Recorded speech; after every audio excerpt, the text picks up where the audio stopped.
بسم اللہ الرحمن الرحیم الحمد للہ رب العالمین الصلاۃ والسلام علی رسولہ الکریم وآلہ الطیبین الطاہرین خیر المبشرین والمنذرین شفیع المذنبین المخاطب طہ یاسین النبی مؤید ورسول المصدق ابی القاسم محمد صلی اللہ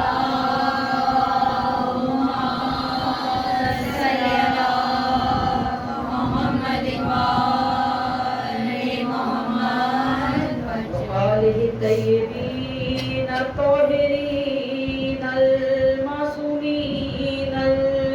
المظلومين واللعنة الله على أعدائهم أجمعين من يومنا هذا إلى يوم الدين أما بعد فقد قال الله تبارك وتعالى في كتاب المبين وهو أصدق الصادقين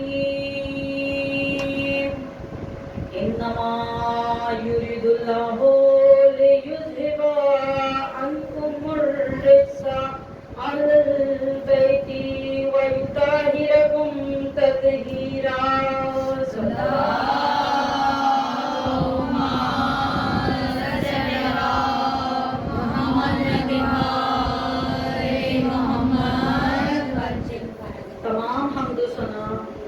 پروردگار عالم کے لیے کہ جو لائق حمد و ثنا ہے، جس کی حمد ہماگیر ہے، جس کی عظمت و شان بلند ہے، جس کی نعمتوں سے کسی کا دامن خالی نہیں، نہ اس کی مغفرت سے کوئی مایوس ہے۔ تمام حمد و ثنا اس پروردگار عالم کے لیے کہ جس نے حمد کو اپنے ذکر کا ابتدائیہ قرار دیا۔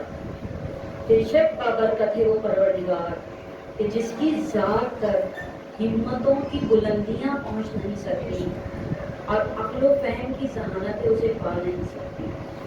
شکر ہے اس خدا کا کہ جو اپنے فضل و کرم کا دامن پھیلائے ہوئے ہے اور اپنے جود و عطا کا ہاتھ بڑھائے ہوئے ہے، اور لاکھوں درود و سلام بھیجتے ہیں اپنے پیارے نبی حضرت محمد مصطفیٰ صلی اللہ علیہ وسلم۔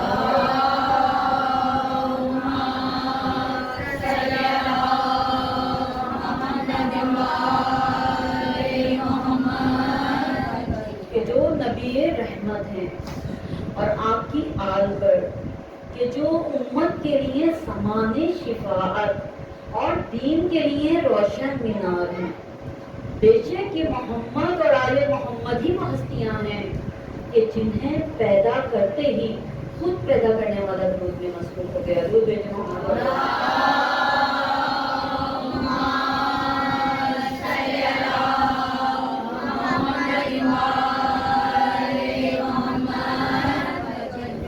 آج میرا موضوع گفتگو خاک شفا اور ظاہر امام حسین علیہ السلام کی فضیلت اور مقام و مرتبہ ہے۔ اس حوالے سے دیکھیں، میں نے قرآن مجید کی چھوٹی سی آیت کو اپنا موضوع سخن قرار دیا ہے کہ جس میں پروردگار عالم ارشاد فرما رہا ہے کہ اگر تمہیں پانی نہ ملے تو خاک پر تیمم کر لو، وہ طیب ہے۔ تو اگر ہم تیمم کرنے کی صورتیں دیکھیں تو آپ کو توضیح مسائل میں کئی ملیں گی، لیکن دو باتیں بس ہم اپنے یہاں پہ بیان کریں گے کہ دیکھیں، پہلی بات تو یہ ہے کہ اگر آپ کے پاس پانی موجود نہیں ہے تو خاک پر غبار پر تیمم کیا جا سکتا ہے، اس کو پروردگار عالم نے پاک قرار دیا ہے۔ دوسری صورت یہ ہو سکتی ہے کہ اگر بیماری یا کوئی مرض ہے ایسا کہ جس کی وجہ سے پانی استعمال کرنا جو ہے وہ آپ کے لیے مضر صحت ہو رہا ہے، تو اس صورت میں بھی پھر آپ تیمم خاک پر کر سکتی ہیں۔ تو دیکھیں اسلام میں دو چیزیں جو ہیں مطہر قرار دی گئی ہیں، یعنی خود بھی پاک ہیں اور دوسروں کو بھی پاک کر دیتی ہیں، یعنی طاہر بھی ہیں اور مطہر بھی۔ ایک ہے پانی اور دوسرے ہے مٹی۔ اب پانی کے لیے معصوم کی حدیث یہ ملتی ہے کہ جس سے آپ لوگوں کا اور ہم لوگوں کا بھی مقام و مرتبہ جو ہے وہ واضح ہو جاتا ہے کہ معصوم فرما رہے ہیں کہ مومن جو ہے وہ پانی کی طرح ہے، کیونکہ ولایت علی ابن ابی طالب دل میں رکھتا ہے، خود بھی پاک ہے اور جہاں جاتا ہے سب کو پاک کرتا چلا جاتا ہے۔ تو دیکھیں پانی پینے کی اجازت ہے، مٹی کھانے کی اجازت نہیں، اور پانی تو کیونکہ پی لیا جاتا ہے۔ اب یہاں مٹی تیمم کے لیے استعمال کی جا رہی ہے، مٹی کھانے کی اجازت نہیں ہے۔ تو آپ کسی بھی امام کی مٹی لے لیں، جناب رسول خدا کی لے لیں، وہاں کی تربت کی مٹی بھی کھانا حرام قرار دی گئی ہے۔ تو جناب سیدہ کی تربت کی مٹی لے لیں، وہ بھی کھانا حرام ہے، اور مولا علی کی تربت کی مٹی لے لیں، گویا ہر امام کی تربت کی مٹی کھانا جو ہے وہ حرام ہے سوائے امام حسین علیہ السلام کے۔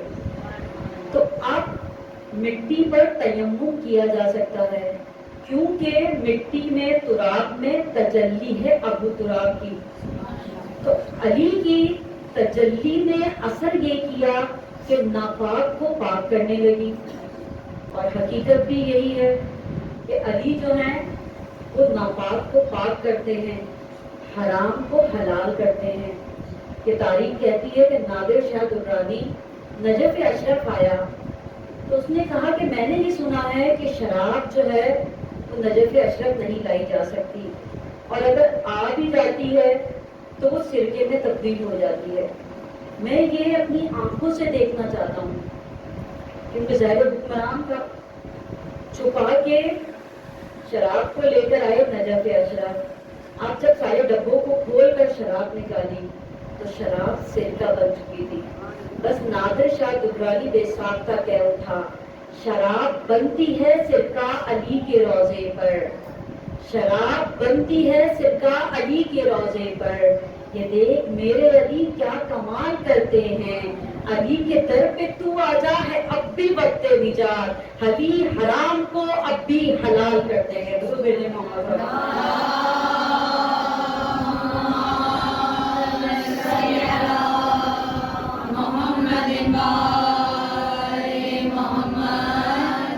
تو دیکھیں علی کی تراب کی تجلی نے اثر یہ کیا کہ ناپاک کو پاک کرنے لگی۔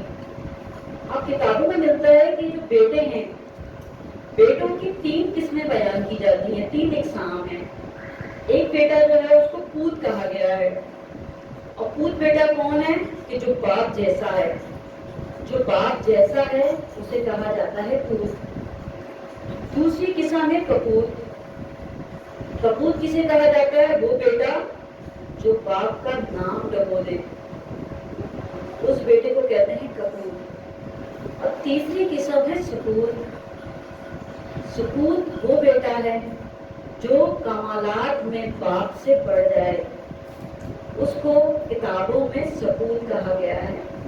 تو میں کہوں گی یا علی، حسین آپ کا سپوت بیٹا ہے، کیونکہ علی کی تراب کی تجلی نے اثر یہ دکھایا کہ ناپاک کو پاک کرنے لگے۔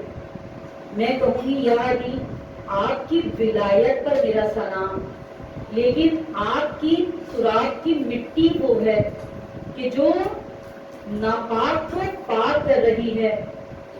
میں کہوں گی یا علی، آپ کی تراب کی مٹی میں یہ کمال ہے کہ وہ ناپاک کو پاک کر رہی ہے۔ تو پھر مجھے کہنے دیجئے کہ یا علی، حسین آپ کا سپوت بیٹا ہے، کیونکہ مٹی کھانے کی اجازت نہیں، خواہ وہ کسی بھی معصوم کی تربت کی مٹی ہو۔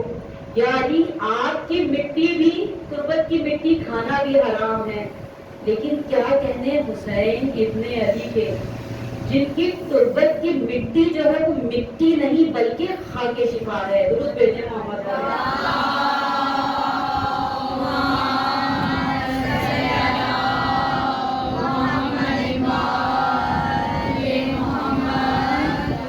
اور دیکھیں خاک شفا ہے کیا؟ شاعر نے بڑے خوبصورت انداز میں اس کی منظر کشی کی ہے۔ وہ کہہ رہے ہیں کہ ہر صاحب عرفان کے گھر خاک شفا ہے، کہنے کو تو یہ خاک ہے پر خاک شفا ہے، زندہ ہوں تو سجدوں کا ہنر خاک شفا ہے، مر جاؤں تو اس ذات سفر خاک شفا ہے۔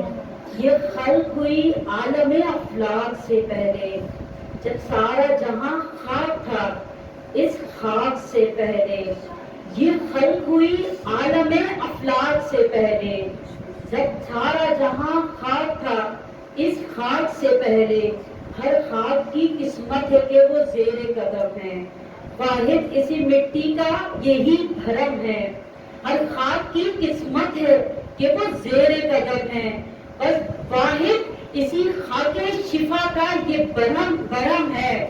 کہ شاید مزید آگے اس کی اہمیت کو واضح کرتے ہوئے فرما رہے ہیں کہ رحمان کے اوصاف کی تاثیر ہے اس میں، تقدیر بدلنے کی بھی تدبیر ہے اس میں، رحمان کے اوصاف کی تاثیر ہے اس میں، تقدیر بدلنے کی بھی تدبیر ہے اس میں، لکھتے ہیں کفن پر بھی جو تحریر ہے اس میں، ہم اس لیے جھکتے ہیں کہ شبیر ہے اس میں، وحدت سے ملاقات کا ہیلا ہی یہی ہے، وحدت سے ملاقات کا ہیلا بھی یہی ہے، رحمان کے سجدوں کا وسیلہ بھی یہی ہے۔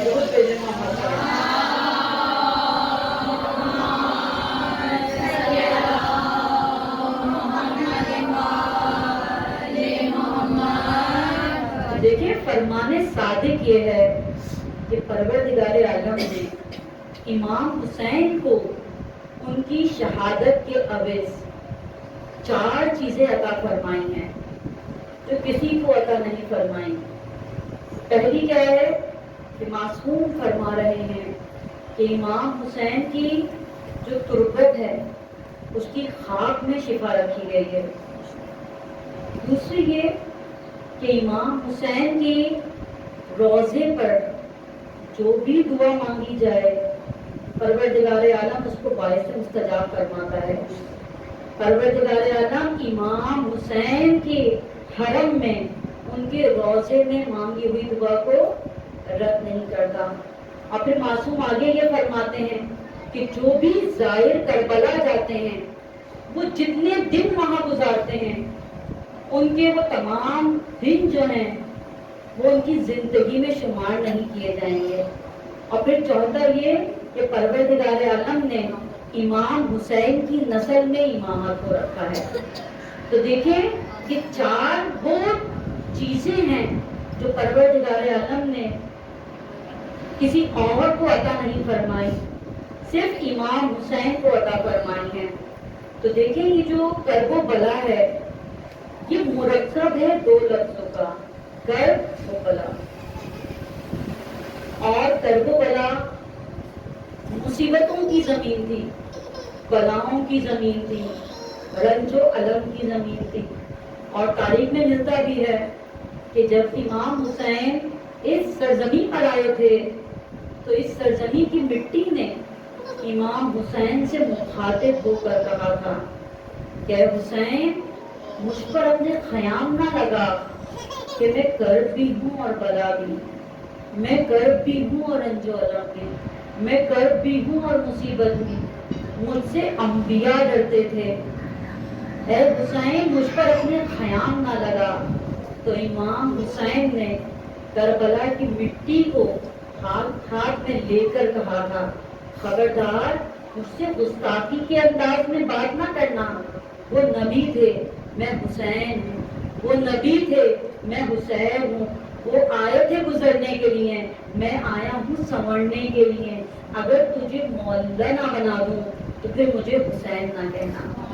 تو دیکھیں امام حسین جب اس سرزمین کرب و بلا پر آئے، ان کی آمد سے پہلے یہ زمین مصیبتوں کی زمین تھی، رنج و الم کی زمین تھی، لیکن جب امام حسین اور اصحاب حسین کا مقدس خون اس زمین کربلا پر گرا تو بس پروردگار عالم نے اس زمین کا مقدر ہی بدل دیا کہ وہ زمین جو کرب و بلا کی زمین تھی، شہادت امام حسین کے بعد وہ برکتوں کی زمین بن گئی، وہ رحمتوں کی زمین بن گئی، بلکہ اس زمین کا مقدر ایسا بدلا کہ اس مٹی کی جو قیمت ہے وہ مٹی مٹی نہیں رہی بلکہ خاک شفا بن گئی۔ درود بھیجیں محمد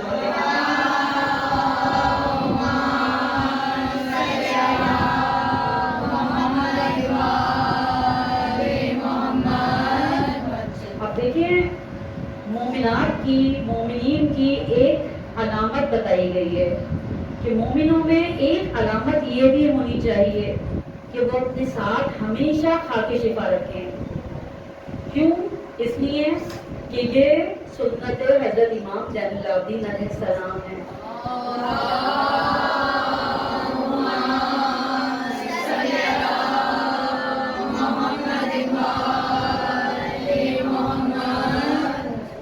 ہمارے چوتھے امام ہر وقت اپنے ساتھ خاک شفا رکھتے تھے، تو یہ سنت معصوم ہے۔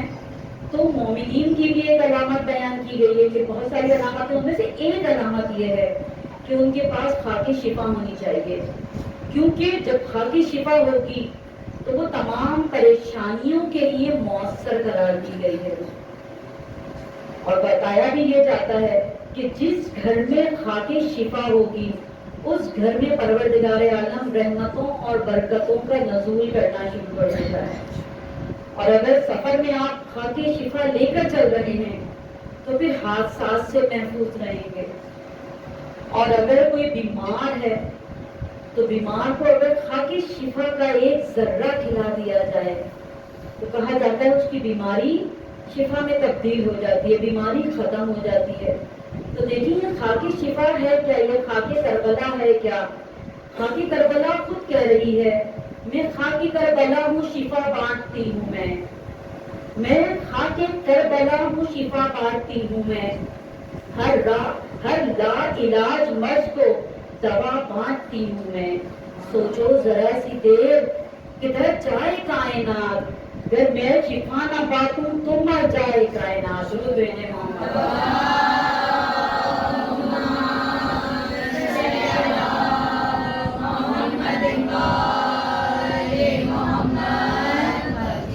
دیکھیے کیا ایسا ہو سکتا ہے کہ کوئی ایک چیز جو ایک ہی وقت میں اوپر بھی جائے اور ایک ہی وقت میں نیچے بھی رہے؟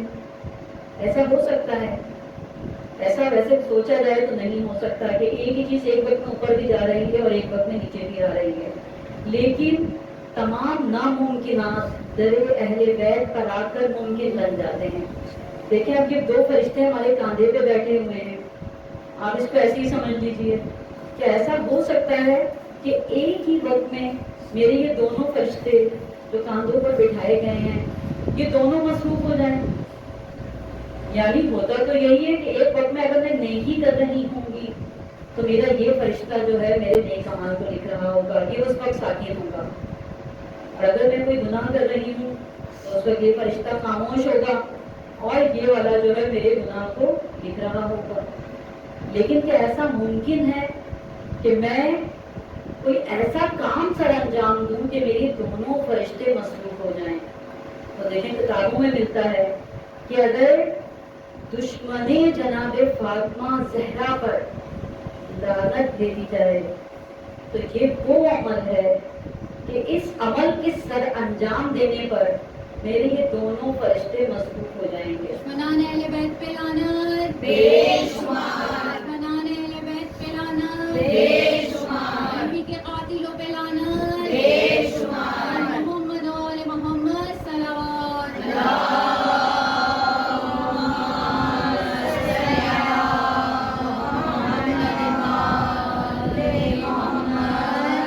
تو بس یہ فرشتہ میری نیکیاں لکھنے میں مصروف ہو جائے گا، اور یہ فرشتہ میرے گناہ مٹانے میں مصروف ہو جائے گا۔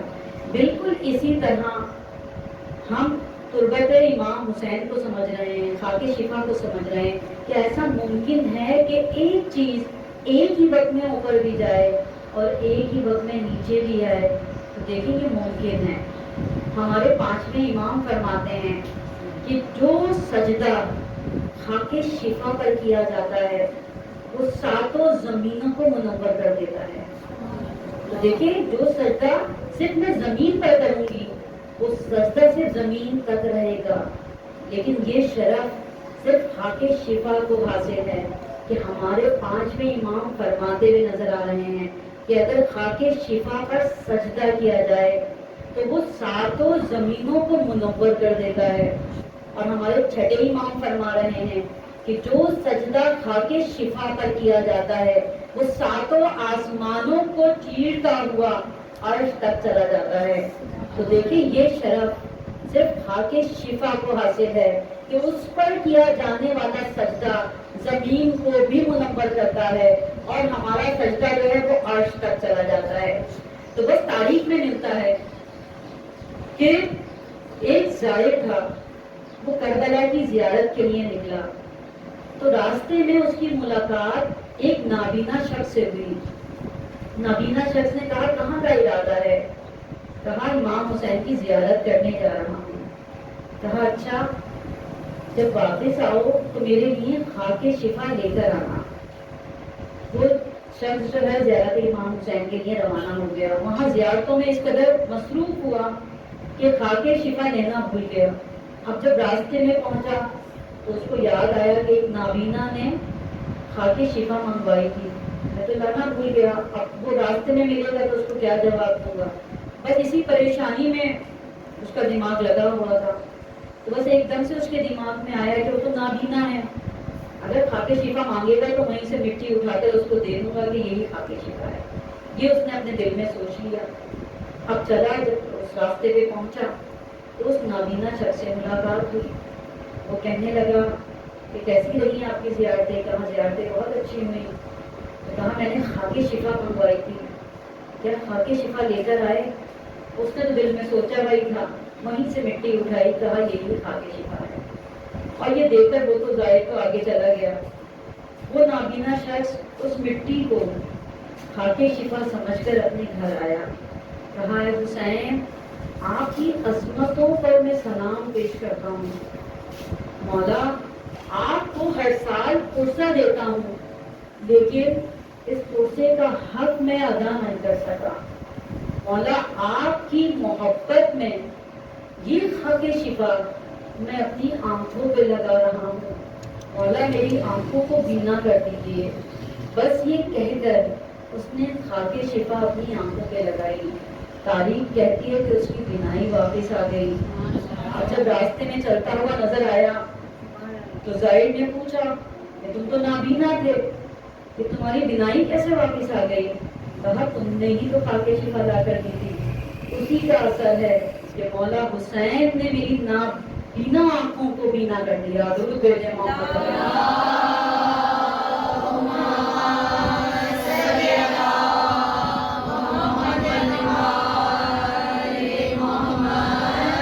تو دیکھیے جس حسین کی مٹی کائنات میں حاضر و ناظر ہو،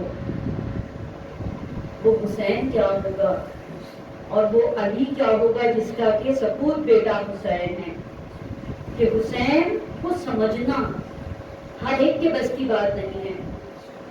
حسین کو صرف وہی سمجھ سکتا ہے کہ جس کو قطرے میں دجلہ دکھائی دے یا جسے جزو میں کل دکھائی دے، اس آنکھ پر حسین برسات کے میٹھے رمجھن کی مانند نازل ہوتے ہیں۔ تو دیکھیں ہر سال ہر ایک کی کوشش یہ ہوتی ہے کہ معرفت معصومین حاصل ہو جائے، تو ہر کوئی جو ہے اپنے طور پہ کوشش کرتا ہے کہ کچھ نہ کچھ تو ہم اس در اہل بیت سے معرفت کے موتی لے کر ہی اٹھتے ہیں۔ پھر پروردگار عالم سے دعا کرتے ہیں کہ اے پروردگار عالم پھر ہمارا اس فرش عزا پر آنا ہو، پھر ہمیں زندگی دے کہ ہم پھر جناب فاطمہ زہرا کے لال کا ماتم کریں۔ اور پھر اس فرش ازا کو بچھائیں، کیونکہ اس فرش ازا کو بچھانا اور اس فرش ازا پر آنا یہ ہر ایک کے مقدر میں نہیں ہوتا۔ خوش نصیب ہیں ہم لوگ کہ پروردگار عالم نے ہمیں ایسے در سے منسلک کر دیا کہ جو دنیا اور آخرت میں ہمارے لیے باعث فخر و نجات ہے۔ اور اس نعمت پر ہم جتنا بھی شکر ادا کریں کم ہے، اور ہر سال ہماری کوشش ہوتی ہے کہ پروردگار عالم ہمیں معرفت معصومین عنایت فرما۔ تو ہمیں نہیں پتا کہ حسین کیا ہے، لیکن ایک شاعر نے بڑے خوبصورت انداز میں امام حسین کو بیان کیا ہے۔ وہ کہتا ہے ذرا جو دل سے یہ کہا بتا کہ کیا حسین ہے، صدا یہ آئی جان لے صدا صدا حسین ہے۔ یہ انبیاء ملائکہ بنے ہیں جس کے سامنے، جو ابتدا سے قبل ہے وہ ابتدا حسین ہے۔ تو پست ہے تو مات ہے تیری کہاں بساط ہے، جسے نبی نہ پا سکے وہ ارتقا حسین ہے۔ نجی تو نو بھی تھے مگر حسین کی مثال کیا، خدا کو جو بچا گیا وہ نا خدا حسین ہے۔ خدا کو جو بچا گیا وہ نا خدا حسین ہے۔ یہ جتنے با کمال ہیں سبھی کی سب مثال ہیں، کوئی نہیں حسین سا، حسین سا حسین ہے۔ وہ جس کی لوح پر نہ تھے حسین نے اسے دیے، خدا نے بس یہی کہا تو کیا ہوا حسین ہے۔ عجب لڑی ہے جنگ بھی حسین نے یزید سے، اب اس سے بڑھ کر جیت کیا یزید تھا حسین ہے۔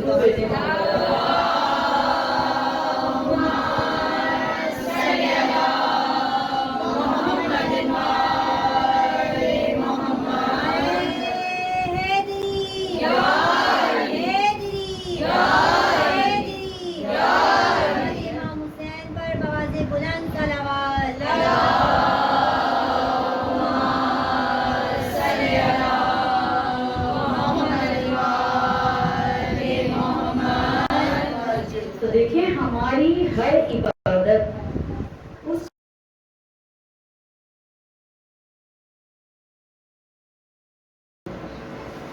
کیونکہ پروردگار عالم ہماری ہر عبادت کے لیے منتظر ہے کہ ہم اس کا آغاز کریں، تو فرشتوں کو حکم دیا جاتا ہے کہ یہ عبادت اب اس کی لکھ لو۔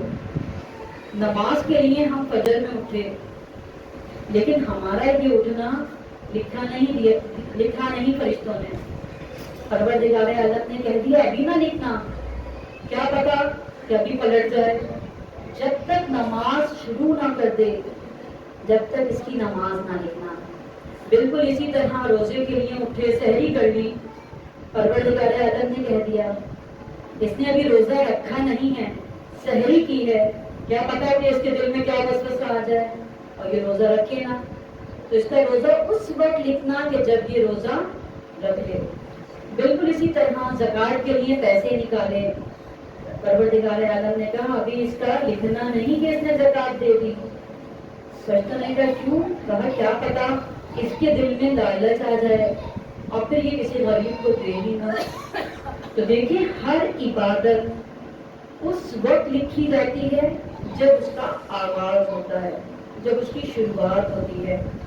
لیکن کیا کہنے زائر امام حسین علیہ السلام کے، کہ ادھر زائر امام حسین اپنے گھر سے ایک قدم اٹھاتا ہے، پروردگار عالم فرشتوں کو حکم دے دیتا ہے کہ جاؤ اس کے اعمال لکھنا شروع کر دو۔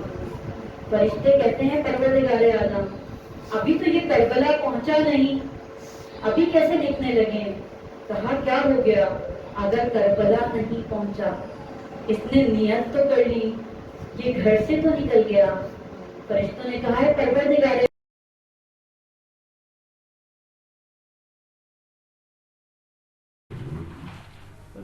پروردگار عالم فرماتا ہے کہ جب زائر امام حسین ایک قدم اٹھائے تو 1,00,000 حج لکھ، اور جب یہ قدم زمین پر رکھے تو پھر 1,00,000 عمرہ لکھ۔ تو دیکھیں یہ میں نہیں کہہ رہی، یہ کوئی مولوی بیان نہیں کر رہا، بلکہ حدیث معصوم ہے کہ ہمارے جد امام حسین کی زیارت کے لیے جو بھی زائر ایک قدم اٹھاتا ہے اس کے بدلے میں اس کے لیے 1,00,000 حج لکھا جاتا ہے، اور جب وہ قدم زمین پر رکھتا ہے تو 1,00,000 عمرہ لکھا جاتا ہے۔ معصوم مزید ارشاد فرما رہے ہیں کہ زائر امام حسین سے جو پسینہ ٹپکتا ہے اس ایک قطرے پسینے سے پروردگار عالم 70,000 فرشتوں کو خلق کرتا ہے کہ جو قیامت تک اس کے ساتھ رہیں گے۔ معصوم فرما رہے ہیں کہ اگر میں زیارت امام حسین کی فضیلت بیان کر دوں تو لوگ کونیوں کے بل چل کر آئیں امام حسین کی زیارت کے لیے۔ سے دل میں آ رہے ہوتے ہیں، لیکن ہم کیسی غیرت ہیں امام حسین کی کہ امام حسین سے ملنے کی جستجو نہیں کرتے۔ لیکن دنیا میں دکھائیں کوئی ایسا شیعہ، کوئی ایسا انسان جو یہ کہے کہ میرے ماں باپ فلاں قبرستان میں دفن ہیں اور میں ایک بھی دن ان کی قبر پہ نہیں گیا، بلکہ لوگ تو ہم یہ دیکھتے ہیں کہ 7 سال پردیس سے آ کر بھی باپ کی قبر پر فاتحہ پڑھنے جا رہے ہیں۔